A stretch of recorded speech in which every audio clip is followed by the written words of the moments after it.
You learn to be happy? My guest this morning says, yes, you can. And joining me this morning is the Harvard psychology lecturer, Tal Ben-Shahar. And his new book is Happier, Learn the Secrets to Daily Joy and Lasting Fulfillment. And good to have you here. Thank you. Your course, and you have taught, more people have signed up for your course, is an amazing fact than any other professor in all the time of Harvard. So that's saying something. People want to learn how to be happy. And it seems like, you know, when you say learning, how can you learn to be happy? You would think that people are either happy or they're not, and they're kind of born that way. But I guess that's not the case? Yeah, well, there is some genetic predisposition that we all have toward being happier. There are some people who are born with the optimistic spoon, so to speak. I often tell my students that I'm the right person to teach the class, and the reason is because I wasn't born with that spoon. I actually had to work hard at it. I have to work hard at it.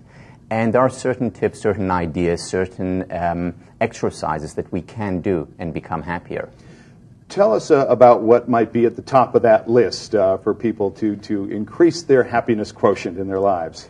Yeah, well, there are two things. One is the quality of experiences.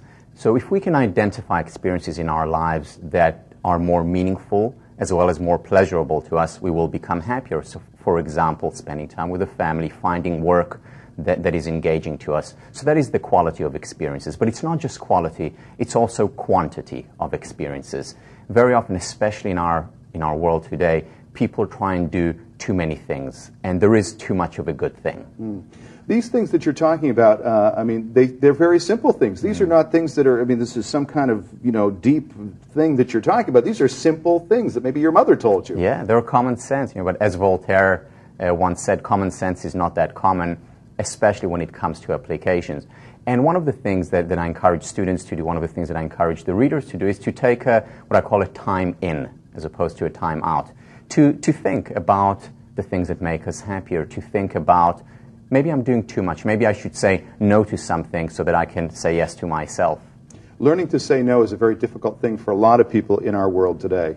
Yeah, one of the shortest words and yet one of the most difficult words to utter. You know, there was an exercise or a study by Daniel Kahneman, Nobel Prize winner, showing that women don't generally enjoy spending time with their kids. And that was a very surprising study. And it wasn't the fact that they didn't love their kids. For most of them, the most meaningful thing in their lives were their children. But what actually happened was that when they were with their kids, they weren't really with their kids, meaning they were on the cell phone, they were doing email, they were thinking about things that they had to do or will have to do, as opposed to being present. And one of the lesson here is that we need to simplify. You know, nothing will happen if our phone is off for 2 hours when we're spending time with our loved ones. Nothing will happen if we switch our email off when we do some work or when we spend time with friends. Simplifying our lives, doing less rather than more. Quantity affects quality. So do you think that simplifying is the key or one of the keys to living in the present and experiencing something when it happens? Absolutely. Simplifying, again, especially in our world today when we have so many things on our plates. Doing less actually leads to more happiness.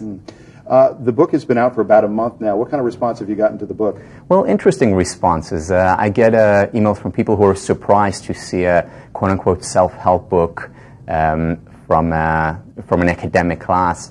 And my response to that is that this is what academia should be about. It should be about making people's lives better. It should be about improving our world. And this book is applied psychology. All right, so we can learn it then. Absolutely. The book is called Happier, Learn the Secrets to Daily Joy and Lasting Fulfillment. I know you're going to be having a book signing and discussion tonight at the Borders on Boylston Street in Boston. What time is that, Tal? That's tomorrow night at 7 p.m. Tomorrow night at 7. Tonight it's at Porter Square. Very good. Okay.